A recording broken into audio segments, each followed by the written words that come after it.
안녕하세요. 저는 30대 후반 여자입니다. 여러분은 헛똑똑이란 말을 들어보신 적이 있나요? 저는 부모님께 가끔 듣긴 했지만 크게 신경 쓰지 않고 넘겼었는데요. 제 인생에서 큰 사건을 겪은 지금은 그야말로 제가 헛똑똑이로 살아왔다는 걸 뼈저리게 느꼈답니다. 저는 학창시절부터 공부도 열심히 하고 주어진 일도 잘 해내서 주변 사람들에게 똑부러진다는 말을 자주 듣고 살아왔는데요. 저를 정말 잘 아시는 부모님은 제가 똑똑한 척하는 헛똑똑이라서 막상 제 몫도 잘 챙기지 못하고 허튼 짓을 한다는 걸 잘 알고 계셨던 거죠. 이제는 정말 그렇게 살지 않으려고 더욱 일도 열심히 하고 사람 관리도 허투루 하지 않으며 지내고 있는데요. 얼마 전에 가장 비참했던 시절에 저를 가장 힘들게 만들었던 사람을 우연히 마주치게 되었답니다. 바로 전 신우였는데요. 제가 다니는 회사 안의 화장실에서 딱 마주치고 말았죠. 손을 씻고 있는데 누군가 뒤에서 쏘아보는 시선이 느껴져서 돌아보니 신우가 한쪽 입술만 픽 올리면서 저를 비웃고 있는 게 아니겠어요? 아니, 이게 누구야? 원수는 외나무 다리에서 만난다더니 안 그래도 한 번 만나면 머리털 좀 다 뜯어놓고 싶었는데 하필 면접 보는 회사에서 만날 게 뭐야? 여전히 말버릇 고약한 건 여전하네. 면접 보러 왔으면 남의 회사에서 진상 부리지 말고 얌전히 있다가 가. 그리고 짜증나니까 아는 척하지 말고. 참나, 누가 누구한테 짜증난대? 그쪽 때문에 내 일진이 지금 재수가 없거든? 보아하니 여기 면접 보러 온 것 같은데 누가 언니처럼 나이 많은 사람 써주겠어요? 그 나이 먹도록 면접이나 보러 다니나 보네. 누가 누구한테 할 소린데. 너야말로 이제 30 중반인데 너 백수라서 경력도 하나 없잖아. 뭘 믿고 면접 볼 생각을 하니? 저는 인상을 팍 쓰며 눈썹을 올리는 신우의 어깨를 팍 치고 화장실을 나가버렸어요. 그리고 당당하게 면접 장소로 걸어 들어갔죠. 제가 들어가자 이미 면접장에 앉아있던 직원들이 일어나서 인사를 건넸답니다. 맞아요. 저는 이 회사의 이사로 재직 중이랍니다. 몇 년 전에 이혼한 뒤에 더욱 스펙을 쌓아서 지금의 회사의 임원으로 이직을 성공할 수 있었는데요. 전에 다니던 회사보다 작지만 앞으로 수요가 많은 분야의 회사라서 만족하며 다니고 있답니다.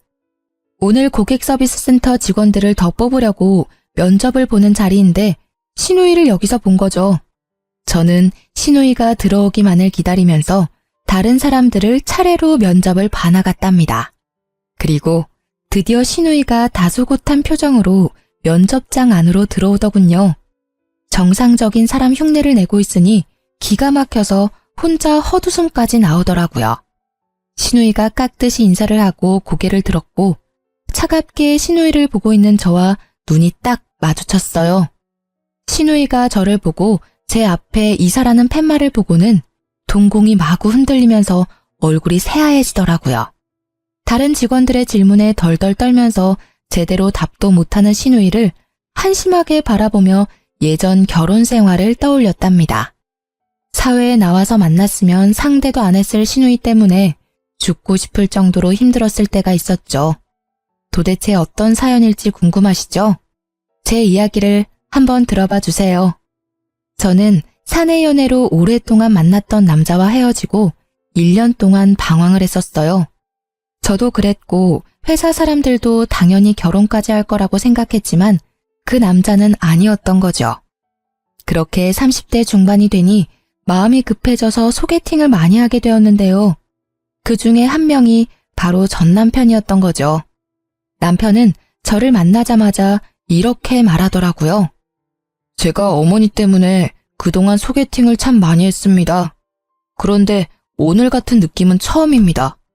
이런 걸 첫눈에 반했다고 하는 걸까요? 처음 만나자마자 느끼한 말을 해대서 사실 처음부터 호감이 가진 않았어요. 하지만 남편은 자기의 말을 증명이라도 하듯이 정말 열정적으로 구애를 했답니다. 거의 40에 가까운 남자가 20대 남자처럼 열정적으로 애정을 쏟아주니까 저도 마음이 기울더라고요. 직업도 대기업 팀장이라 연봉도 나쁘지 않았고 홀어머니와 여동생과 같이 산다고 했지만 가족 문제가 그렇게 크게 결혼에 걸림돌이 될 거라는 생각은 안 했던 것 같아요. 연애는 6개월 정도 하고 프로포즈를 받게 되었는데 짧은 시간이지만 자기 어머니에 대한 애틋한 마음을 자주 내비치긴 하더라고요. 우리 어머니가 나랑 여동생을 키우시느라 정말 고생을 많이 하셨어. 특히 내가 취직할 때까지 용돈 주셔가며 도와주셨지. 그래서 난 진짜 어머니한테 잘하고 싶어. 우리 부모님도 나 키우느라 고생 많이 하셨어. 어느 부모님이든 다 애틋하고 그렇지. 결혼 전에 말하고 싶은 게 있는데 물론 나도 최선을 다할 거야. 하지만 우리 효도는 각자 하자. 요즘 다 그런 거 알지? 어차피 분가해서 우리 둘이 사는데 양가 부모님들 뭐 얼마나 보겠어. 우리도 각자 일하느라 바쁘고. 근데 우리 엄마는 며느리랑 딸같이 친하게 지내시는 걸 항상 바라셨으니까 여보가 좀 맞춰줬으면 좋겠어. 너무 정없게 그러지 말고. 그래, 최선을 다한다니까. 그럼 자기도 우리 아버지랑 낚시도 가고 잘 지내줘. 우리 아빠도 사위랑 낚시 다니는 게 꿈이래. 제가 그렇게 말하니 남편은 꿀 먹은 벙어리처럼 아무 말도 하지 않더라고요. 그래서 알아들었나 생각했는데 지금 생각하면 계속 이런 문제로 다투면 결혼을 못할까봐 참았던 것이죠. 그렇게 상견례를 하게 되었고 고급 한정식 식당을 제가 직접 예약했답니다. 친정 부모님도 정시에 도착하셔서 남편과 이런저런 얘기를 나누시고 있었고요. 그런데 예비 시모와 신우가 1시간이나 늦게 온 게 아니겠어요? 남편이 안절부절 못하니 친정 아버지는 오히려 괜찮다고 다독여주셨어요. 그때 문이 벌컥 열리며 두 사람이 거만한 태도로 들어오더라고요. 하필 골라도 이런 외진 데를 고를 게 뭐람? 택시도 안 잡히고 차는 또 어찌나 막히는지. 오빠, 우리한테 뭐라고 하지 마. 이런 식당을 잡은 게 문제지. 아, 짜증나. 배고파 죽겠네. 두 사람은 미안하단 말을 한마디도 하지 않고 오히려 당당하더라고요. 친정 부모님의 표정이 점점 굳어지는 걸 보자 제가 더 민망해졌답니다. 결혼식 날짜는 6월 20일로 받았는데 어떠신가요? 이날이 가장 좋다고 하는데요. 아, 안 돼요. 나 유럽 여행 갔다가 오는 날이 24일이니까 그 이후로 해요. 여행이요? 이미 예약을 다 한 거예요? 항공권도 다 샀어요? 아니, 아직 산 건 아닌데 이미 친구들하고 날짜 다 맞춰서 안 돼요. 아, 더 늦게 해요. 결혼식이 뭐 대수라고. 네? 오빠 결혼식이 여행보다 더 중요하죠. 제가 알아보니까 식장도 21일이 제일 저렴하고 조건도 좋아요. 좀 양보해 주시면 안 될까요? 예, 21일 말고 그 다음 주 주말로 하면 되지. 일주일 차이가 뭐 그리 대수라고 그래? 벌써부터 신우이를 이기려고 하니? 우리 아들같이 잘난 남자랑 결혼하면 받아들일 건 받아들여야지. 사부인, 안 그래요? 갑자기 친정아버지가 물컵을 쾅 하고 세게 놓으셨어요. 어머니가 얼른 아버지 손을 잡아 말리고 분위기는 순식간에 얼음처럼 차가워졌답니다. 화가 난 아버지를 보고 시모가 그제야 말을 아끼더라고요. 결국 결혼식 날짜는 다시 잡아보기로 하고 그 비싼 밥도 먹는 둥 마는 둥 한 채로 상견례가 마무리되었죠. 집으로 돌아오는 내내 친정 부모님은 아무 말씀도 없으시더라고요. 시모와 신우의 얼굴을 떠올리니 저도 마음이 심란해져서 결혼하는 게 잘하는 일인지 헷갈렸죠. 집에 돌아와서 아버지가 딱 한마디 하시고 방으로 들어가시더라고요. 이 결혼 다시 생각해봐라. 아버지의 차가운 목소리에 정신이 번뜩 드는 것 같았어요. 그래서 며칠간 고심 끝에 남편에게 결혼을 다시 생각해보자고 말했답니다. 그랬더니 매일 저녁마다 집으로 찾아와 친정 부모님 앞에서 죄송하다고 비는 게 아니겠어요. 제 앞에서도 눈물을 흘리면서 애원을 하고 일주일 정도를 매일 와서 아버지를 설득하더라고요. 결국 아버지도 결혼을 허락해 주셨고 남편이 결혼식이며 신혼여행까지 책임을 지고 진행시키더라고요. 제가 신경 쓰지 않도록 세세한 부분까지 신경 써가며 결혼식을 준비하는 걸 보니 이 남자를 믿고 살아가 봐도 좋겠다는 생각이 들었죠.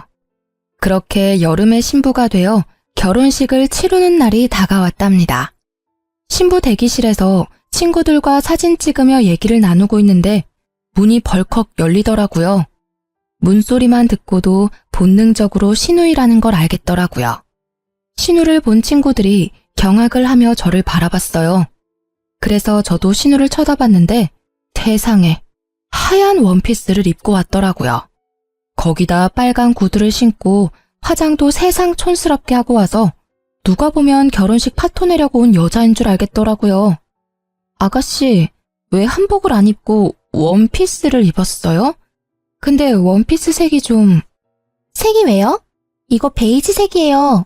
내가 살 때도 흰색 아닌 거 확인하고 산 거예요. 나도 예의는 있어요. 그리고 이거 명품이라고요. 소리를 삑 지르고 제 옆에 앉아서 사진을 찍기 시작하는데 진짜 미쳐버리겠더라고요.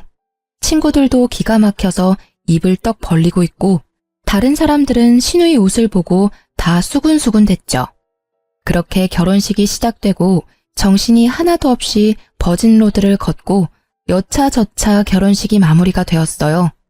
사진 찍는 순서가 되고 신우가 제 옆에 딱 서자 그제야 정신이 번쩍 들더라고요.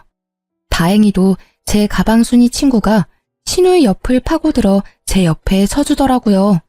덕분에 하얀 옷 옆에 하얀 옷이 되는 참사는 피할 수 있었답니다. 그렇게 정신없이 사진을 찍고 부케도 던지고 마무리가 되었어요. 그때 갑자기 시모가 앞으로 떡하니 나와 사진사를 부르는 게 아니겠어요? 이제 다 찍은 거죠?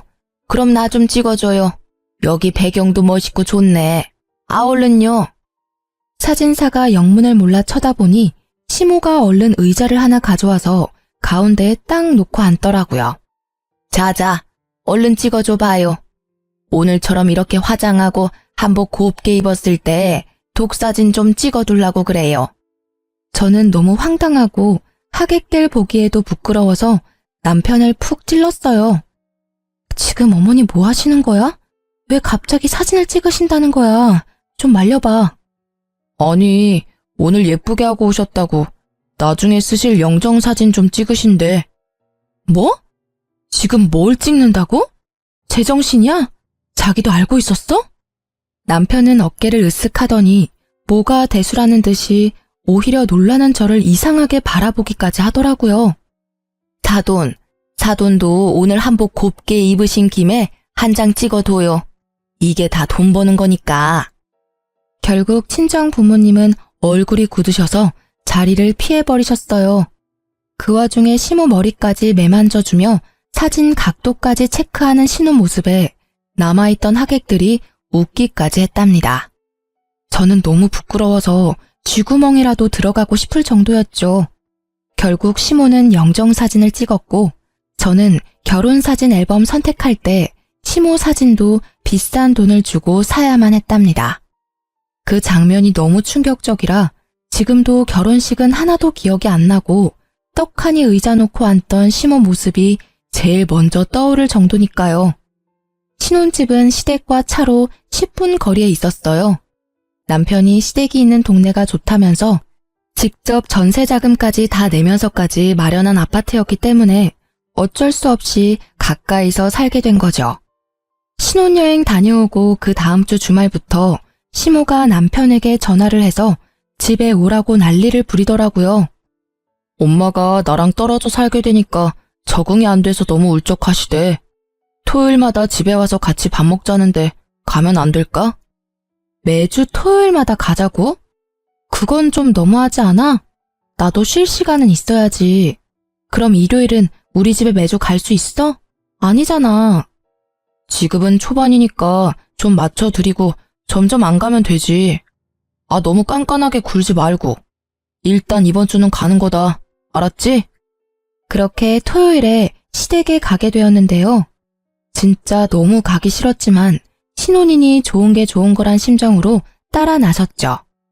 저녁 5시쯤 도착해서 나가서 외식을 하던지 배달을 시켜 먹으려고 생각을 하고 있었는데요. 시댁에 딱 들어가니 시모가 제 인사도 받지 않고 고갯짓으로 주방을 가리키는 게 아니겠어요? 황당했지만 주방으로 들어가 봤는데 싱크대 가득 장바온 채소며 고기들이 쌓여 있더라고요. 어느새 제 옆으로 다가온 시모가 말했어요. 어디 이제 시집을 왔으니 솜씨 좀 보자. 오늘은 간단하게 갈비찜이랑 잡채 좀 해봐라. 내가 너 힘들까봐 장까지 미리 다 봐뒀다. 이런 시어머니가 어딨니? 전 요리 잘 안 해봐서 갈비찜 같은 건 못해요. 나가서 외식하면 안 될까요? 너는 나이가 몇인데 음식도 못하는 게 말이 되니? 앞으로 명절이며 제사며 어떻게 하려고 그래? 너는 이 집안의 큰 며느리야. 얘가 아주 정신을 빼놓고 살았네. 니네 엄마는 여지껏 뭘 가르친 거야? 그리고 못하는 게 어딨어?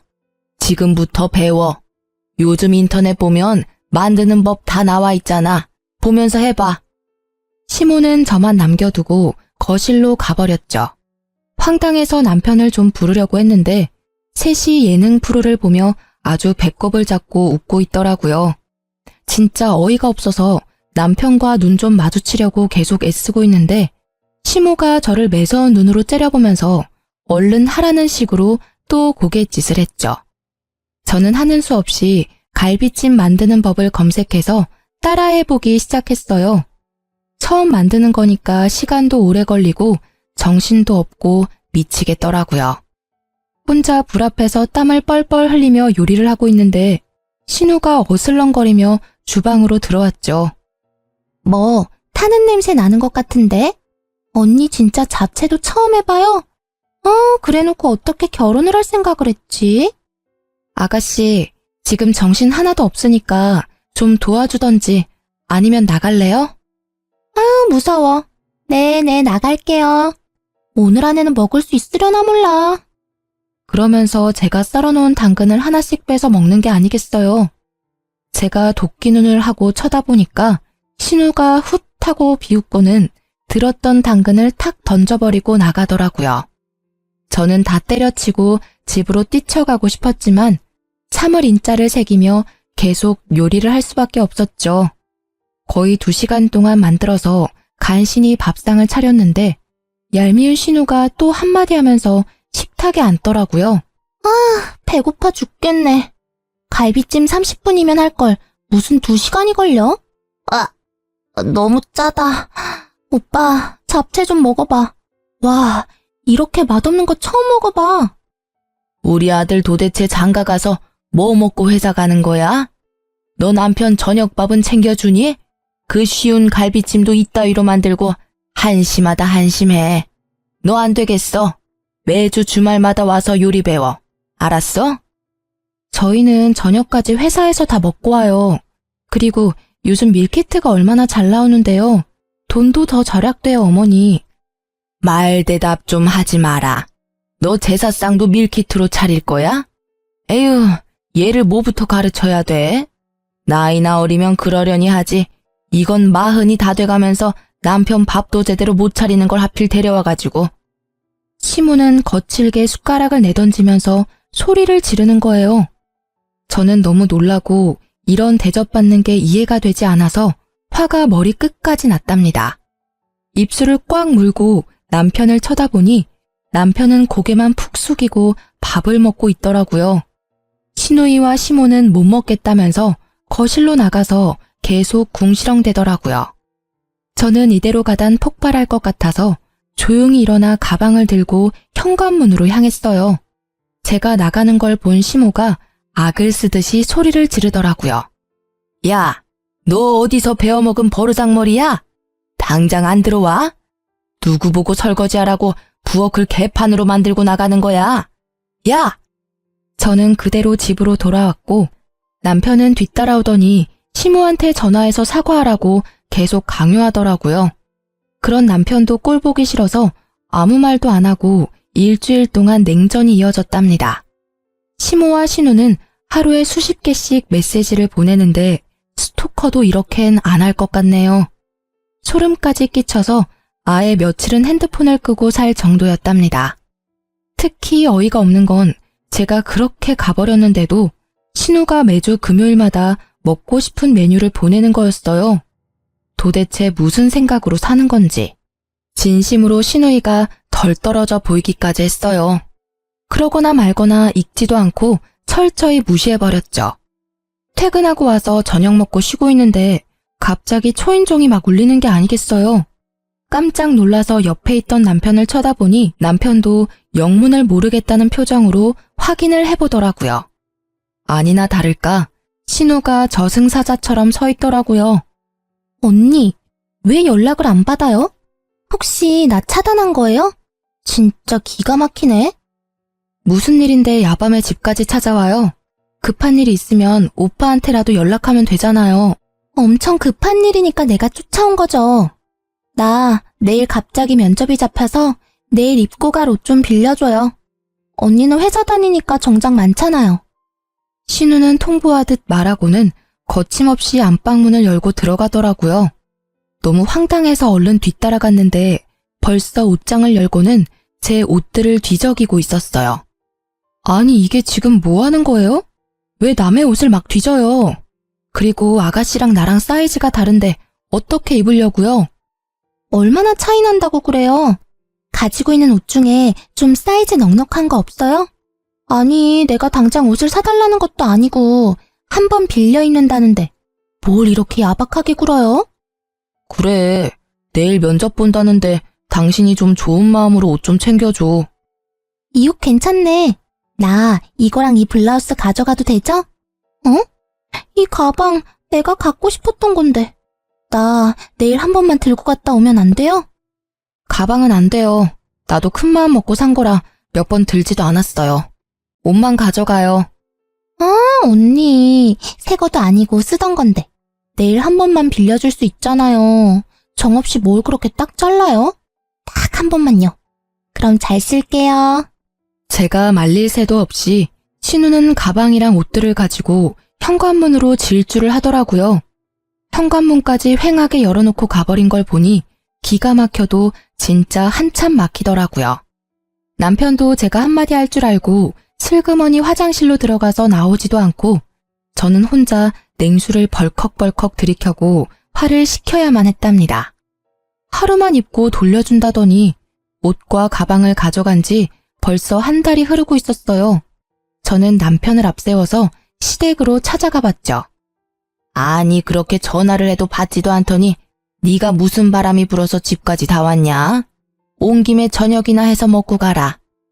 역시나 제가 집안에 들어가자마자 시모는 밥 타령을 하기 시작하더라고요. 저는 시모의 말을 무시하고 신우이의 방으로 들어갔어요.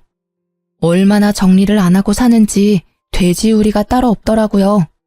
저는 신우 옷장을 열어 제 옷을 찾기 시작했죠. 저 구석에 돌돌 말려서 처박힌 블라우스를 발견할 수 있었어요. 옷을 펼쳐보니 세상에 김치국물 자국이 길게 나 있는 게 아니겠어요? 제가 비싸게 주고 산 실크 블라우스였는데 그걸 가져가더니만 마구 더럽혀 놓은 모습에 화가 머리 끝까지 났죠. 더럽혔으면 빨아놓기라도 해야 하는 거 아닌가요? 신우가 저를 자기 아래로 생각하니까 이딴 행동을 할 수 있다는 걸 깨달았죠. 저는 옷장을 뒤져서 신우의 옷 중에서 그나마 비싸 보이는 니트를 찾아서 화장실로 갔어요. 그러고는 변기 안에서 신우의 옷을 마구 쑤셔놓고 나와버렸어요. 마침 신우이가 집으로 딱 들어오더라고요. 그런데 저한테 뺏어갔던 가방을 떡하니 들고 있는 게 아니겠어요. 아가씨, 하루 빌려간다면서 한 달이 지나도록 왜 옷을 안 가져와요? 그리고 그 가방, 내 건데 왜 본인 것처럼 들고 다녀요? 당장 내놔요. 아, 진짜. 그까짓 것 얼마나 한다고 집까지 와서 난리예요.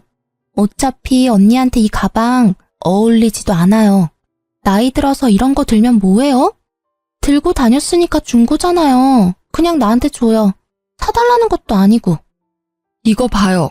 옷에도 김치국물 잔뜩 흘려놓고. 아가씨는 기본 예의가 없네요. 당장 가방 내놔요. 저는 신우의 손에서 억지로 가방을 뺏어서 현관으로 가버렸어요. 그때 시모가 달려와서 제 팔을 잡고 저를 휙 돌려 세우더라고요. 야, 이게 보자 하니까 우리 귀한 딸한테 뭐 하는 짓이야? 새언니가 돼가지고 신우이가 면접 본다면 정장 한 벌 쫙 사줄 생각을 해야지. 큰며느리 그릇이 간장종지만한데 집안 잘 돌아가겠다. 어머니, 저도 우리 집에선 귀한 딸이에요. 그리고 생판 모르는 사람한테 숟가락 하나를 빌려도 깨끗하게 닦아서 돌려주는 게 당연한 건데 아가씨 하는 짓 좀 보세요. 그때 신우이가 악하고 소리를 지르는 소리가 들리더니 변기물이 뚝뚝 떨어지는 니트를 들고 제 앞으로 달려들더라고요. 이거 언니가 이랬어요? 진짜 미친 거 아니야? 이게 얼마짜린데? 더군다나 니트를 변기에 쳐박아? 진짜 정신병자네? 오빠 정신병자랑 결혼했어. 나 절대 못 넘어가. 얘가 처음엔 아주 얌전을 떨더니만 아주 무서운 애였네. 진짜 네가 이런 거야? 너 제정신이야? 당장 우리 딸한테 사과하고 당장 똑같은 거 사와. 그럼 아가씨도 내 블라우스랑 뜯어진 치마 똑같은 걸로 사와요. 그럼 나도 그까진 니트 사다 줄 테니까. 그리고 어머니, 덜 떨어진 아가씨 그렇게 계속 감싸면 아가씨 결혼도 못하고 평생 저렇게 살 거니까 정신 차리세요. 저는 할 말을 잃고 어버버하는 시모를 뒤로 하고 남편을 쳐다보지도 않고 집으로 돌아와 버렸답니다. 남편도 바로 저를 따라와서 엄청나게 화를 내더라고요. 시모와 시누이가 핸드폰에 불이 나도록 번갈아가며 전화하는 건 말할 것도 없고요. 한 번도 제 편을 들지 않는 남편한테도 더 이상 실망할 것도 없고 말 섞기도 지쳐서 완전히 무시하고 말도 하지 않고 지냈답니다. 한 달 넘게 남편과 말도 하지 않으니까 남편도 기가 죽었는지 제 눈치를 살살 보며 지내더라고요. 저는 그 사이에 남편에게 모든 정이 다 떨어져 버려서 남편이 쩝쩝대며 밥 먹는 모습도 꼴 보기가 싫을 정도였어요. 그래서 될 수 있으면 야근까지 하고 집에 늦게 들어왔답니다. 주말에도 근무를 지원해 남편과 함께 있는 시간을 최대한 만들지 않으려고 했어요. 그렇게 몇 달이 지나고 잠잠하던 시모가 슬금슬금 연락이 오기 시작하더라고요. 신우도 이번 주 메뉴를 적어서 보내기 시작하는데 진짜 정신이 이상한 게 아닌가 하는 생각까지 들었어요. 일반적인 사람이라면 이럴 수가 없잖아요. 하루는 제가 정신없이 일을 하다가 전화가 와서 확인도 안 하고 받았는데 앞불싸 신우이더라고요. 이제야 전화를 받네요. 엄마가 이번 주 토요일에 와서 닭볶음탕 만들어서 같이 먹재요. 그럼 지금까지 했던 행동들 용서해주고 다시 잘 지내본다니까 장 봐서 일찍 와요. 내가 용서받지 못할 행동한 게 있나요? 아가씨가 나한테 잘못을 빌어야 될 것 같은데. 아가씨 면접 붙었어요? 떨어졌죠? 그럼 지금 하는 일 없는 백수잖아요. 아가씨가 어머니한테 닭볶음탕 좀 만들어서 효도 좀 해봐요. 됐죠? 말 다 했어요? 나도 알바 하거든요. 나한테 이렇게 대한 거 엄마한테 다 말할 거니까 알아서 해요. 내가 엄마 대신 좋게 말해보려고 했는데 안 되겠네 진짜.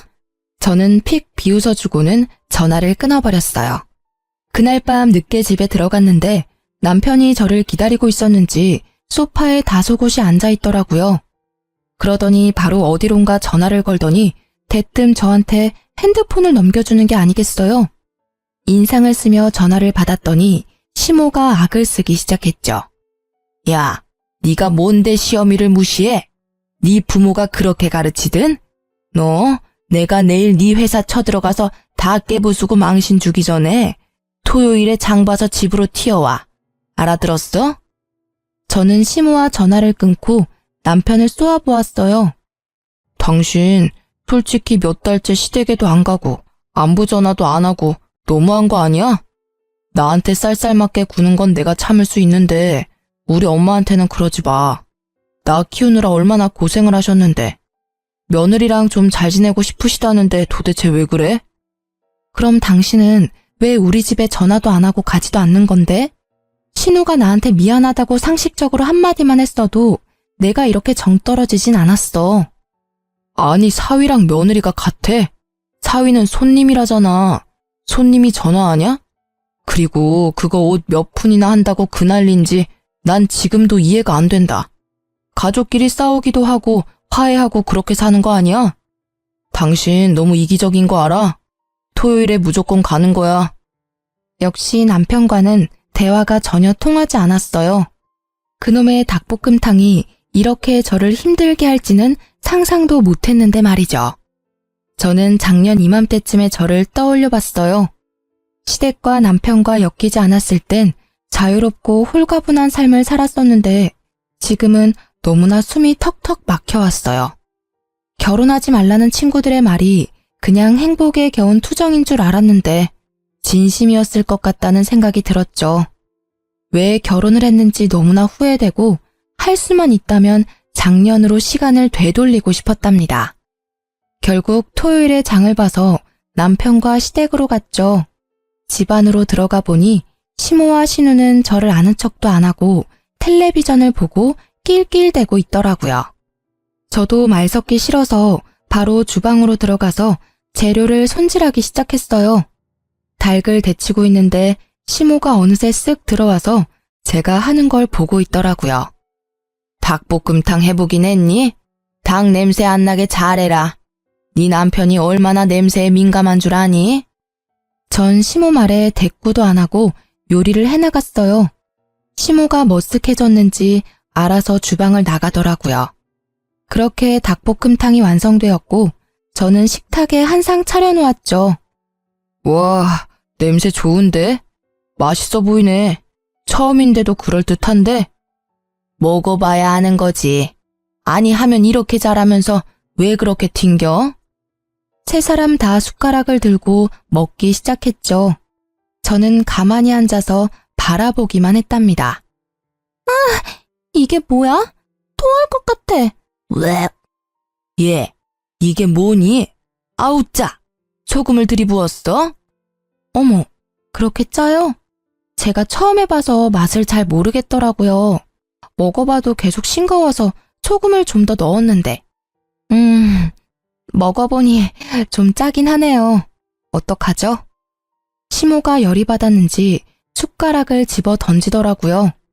신우는 화장실에 가서 토를 하는지 입을 씻어내는지 한참을 나오지 않았죠.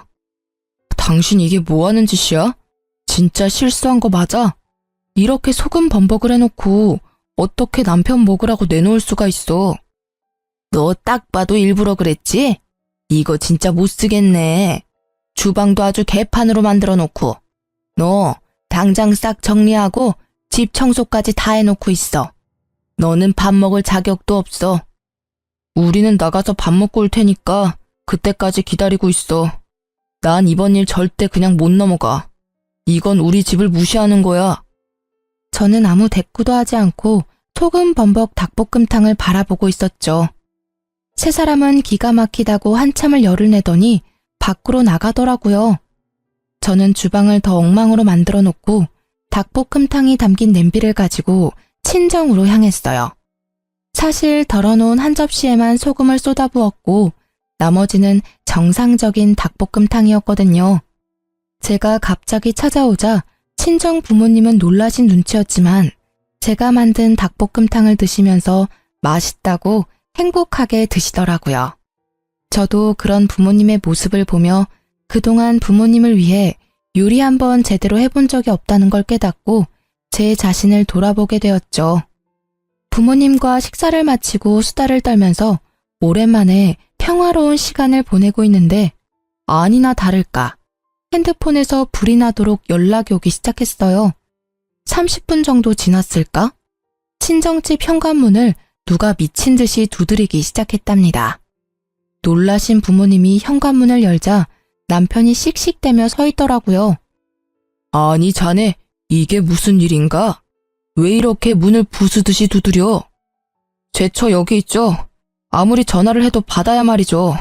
야, 당장 나와. 야라니?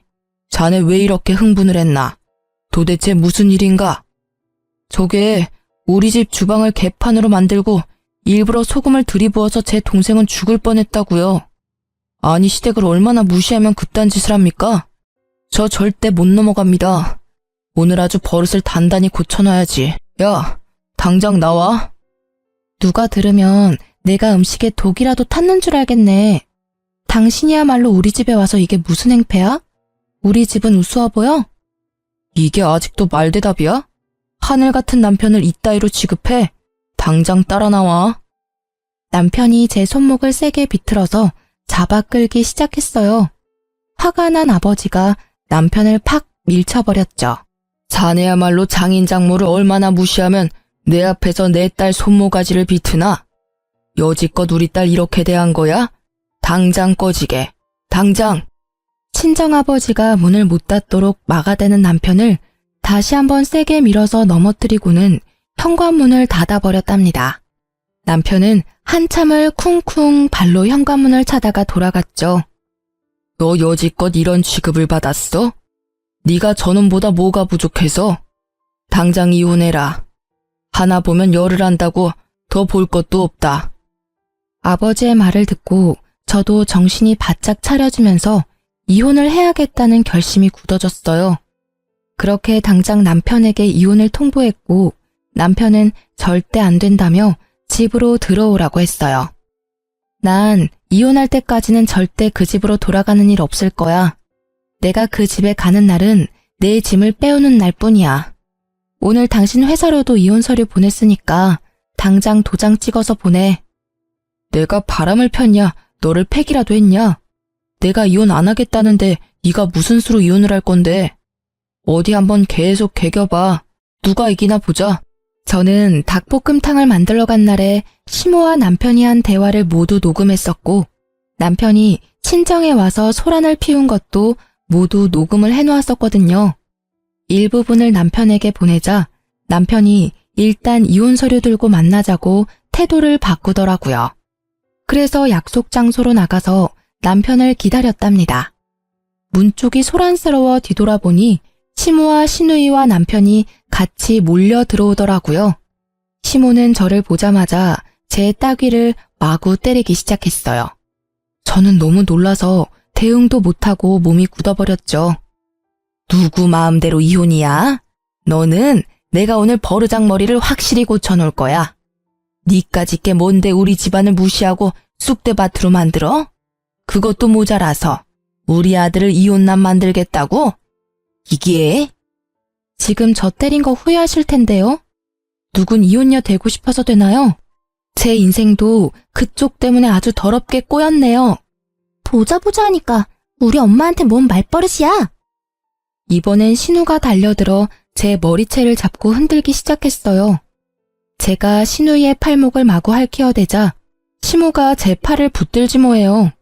제가 무차별적으로 당하고 있는데 남편은 그 모습을 보고만 있더라고요. 여기요, 경찰 좀 불러주세요. 사장님! 제가 소리치자 시모가 제 입을 틀어막기까지 하더라고요. 경찰이 올까봐 무서웠는지 저를 끌고 밖으로 나가려고 하길래 안간 힘을 써서 주저앉아 버티기 시작했답니다. 사람들이 신고를 했는지 다행히도 금방 경찰이 출동했고 다 같이 경찰서로 향했어요. 제 인생 처음으로 경찰서에 와서 조사도 받고 결혼하고 참 별일을 다 겪는다 싶었죠.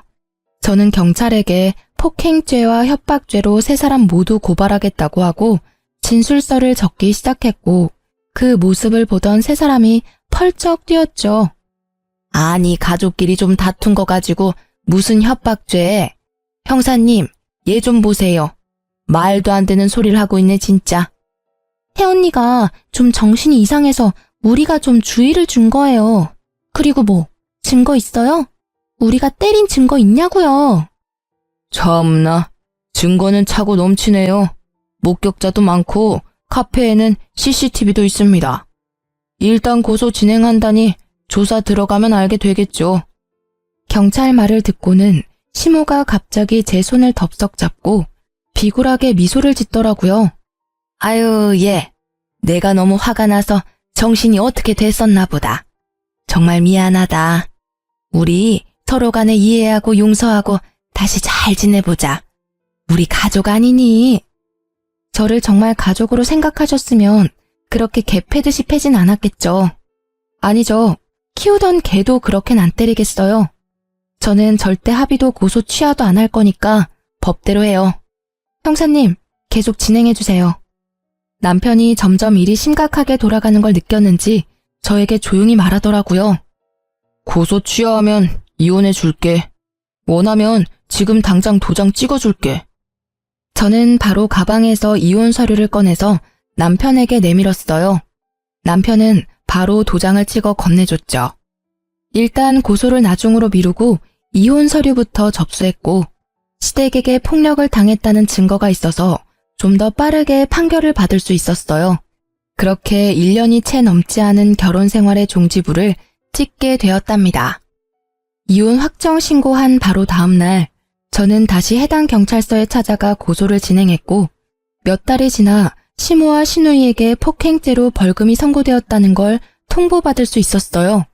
그리고 바로 남편과 시모에게 계속 연락이 왔고 제가 받지 않자 온갖 욕을 해대며 음성 메시지를 잔뜩 남겨놓았더라고요. 전 상대하기도 싫어서 바로 핸드폰 번호도 바꾸어버리고 남편과 시댁 자체를 머릿속에서 지워버리려고 온갖 노력을 했어요. 1년의 결혼과 이혼 과정은 제 인생에서 철저히 도려내고 싶은 부분이라 오히려 질질 끌지 않고 빨리 해결해서 감사할 뿐이었죠. 그렇게 5년의 시간이 흐르고 저는 연애도 하지 않고 오로지 일에만 몰두했답니다. 그러다가 헤드헌터에게서 현재 회사의 임원 자리로 스카웃 제의를 받아 이직을 하게 되었고 혼자여도 만족스러운 삶을 살아가고 있었죠. 그러다가 면접 자리에서 전 시누이를 딱 맞닥뜨리게 되니 예전 생각이 나서 기분이 너무 안 좋더라고요. 면접 내내 제 눈치만 보며 말도 제대로 못한 시누이는 쫓기듯이 면접장을 나가버렸어요. 그렇게 마무리가 되었나 싶었는데 복도에서 저를 기다리고 있더라고요. 제가 무시하고 지나가자 거칠게 제 손목을 낚아채는 거 있죠? 저는 시누이의 손을 탁 쳐내고 날카롭게 쏘아붙였어요. 이게 지금 예의 없게 무슨 짓이죠? 우리 집은 개떡같이 만들어놓고 혼자 아주 잘 나가고 계셨네? 너랑 이혼하고 우리 오빤 회사에서 잘려서 지금까지 백수야. 생활비가 없어서 우리 엄마가 청소 일하러 다니다가 허리 다쳐서 지금 요양병원에 있어. 다 너 때문이야. 어떻게 책임질래? 네 오빠가 잘려서 다시 직장 못 구하는 게 왜 내 탓이니? 무능력한 네 오빠 탓이지. 그럼 네가 정신 차리고 고깃집 불판이라도 닦아서 돈을 벌어야지. 너 지금까지 백수지? 뭐? 너 지금 말 다 했어? 너 때문에 빨간 줄 생겨서 취직도 못하는 거잖아. 네가 책임져. 그러니까 나 여기 합격시켜. 너 이사라며. 신우가 큰 소리를 내는 게 들렸는지 대표님이 이쪽으로 걸어오는 게 보였어요. 김 이사님, 무슨 일 있나요? 괜찮아요? 아닙니다. 아무 일 없습니다. 대표님, 오늘 면접 지원자인데 끝나고 뭘 좀 물어보셔서요. 신우의 눈에도 대표님이 젊은 훈남으로 보이는지 갑자기 얼굴을 붉히며 다소곳해지더라고요. 그 모습이 어이가 없어서 헛웃음이 났죠. 저는 주위를 둘러보고 아무도 없다는 걸 확인하고는 슬쩍 대표님의 팔짱을 꼈답니다. 대표님이 놀라서 저를 바라보다가 저와 눈이 마주치고 흐뭇하게 미소를 지었어요. 그 모습을 보고 신우이의 입이 떡 벌어진 채 굳어 있더라고요. 비밀로 하자더니 소문이라도 나면 어쩌려고 그래요? 나야 좋지만. 사실 저는 대표님과 1년 넘게 사내 연애 중이었답니다. 저보다 4살이 많은데 일만 하느라 여지껏 연애도 많이 해보지 않았던 대표님과 매일 야근하며 붙어있다 보니 이성적인 감정이 싹 트더라고요. 슬슬 결혼 얘기가 나오고 있어서 곧 회사에도 알릴 예정이긴 했지만 신우의 부끄러워하는 얼굴을 보니 일부러 보여주고 싶었달까요? 합격자는 내가 결정하는 게 아니라 서류 전형과 면접 점수를 합산해서 공정하게 선발할 예정입니다. 합격자 발표까지 기다리세요. 입술을 씹으며 저를 노려보는 신우이를 뒤로 하고 대표님과 함께 사무실로 돌아갔죠. 당연히 합격하지 못했고요. 다시는 마주치고 싶지 않을 뿐입니다. 전 매일을 바쁘게 일하며 지내고 있고 대표님의 프로포즈를 받아 곧 결혼식을 올릴 예정이랍니다. 이번엔 아픔 없는 결혼 생활을 이어나가고 싶은 마음이 크네요. 하지만 가장 소중한 건 제 자신이니까 항상 저를 첫 번째로 두고 살아가려고 한답니다.